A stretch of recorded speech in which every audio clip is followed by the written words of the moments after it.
Ja ću ponovo podcrtati, dakle, uspjeh nikad nije zapravo slučajan.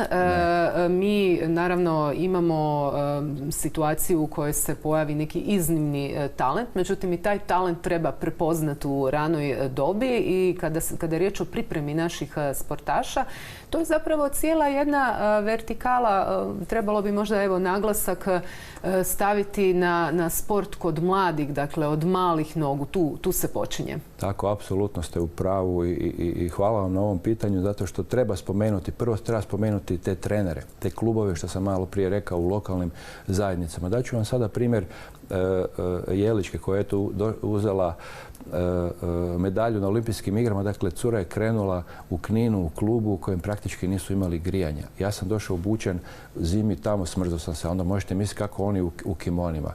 To smo prepoznali u jednoj zajedničkoj akciji sa ondašnjim Središnjim državnim uredom.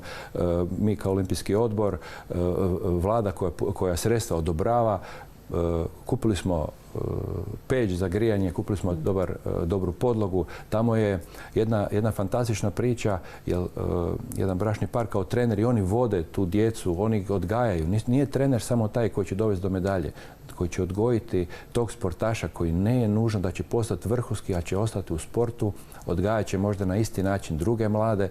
To je jedan lanac koji treba zadržati. Imamo jedan problem, a to je da od 12. do 19. godine mislim da se brojke penju naše djece do nekakvih 390.000 djece mi imamo u toj dobi. To je jako zabrinjavajuće i malo nam gori alarm da moramo potaknuti i raditi na razvoju sporta u lokalnim zajednicama, posebno razvoj sporta djece i mladih i posebno razvoj sporta žena.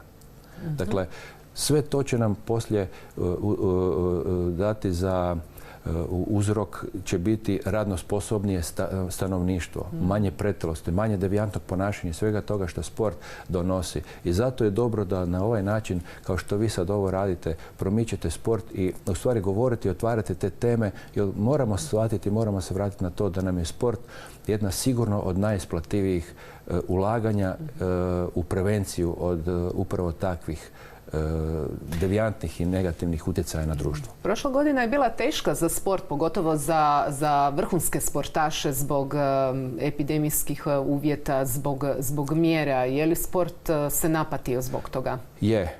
Sport sigurno je članstvo palo, klubovi su na izdisaju, tu treba svakako pomoći i gledamo da nađemo nekakvo rješenje za sveukupno da pomognemo sportu, ali sada ste dobro i ovo rekli, sport je prošle godine bio u vrlo teškim uvjetima, međutim nije to samo prošla godina, to je i ova godina. Zamislite sad ove sportaše koji su putovali pod maskama se tamo kreću, imaju određene samo mjesta gdje smiju boraviti, određen koliko smiju boraviti, kud se smiju kretati i još osvajaju medalje. Dakle, to je za svaku pohvalu i to je ono što sport čini iznad ostalih, a mislim da je sport naš jedan od najboljih brendova ove države i mi svakako moramo zadržati taj trend.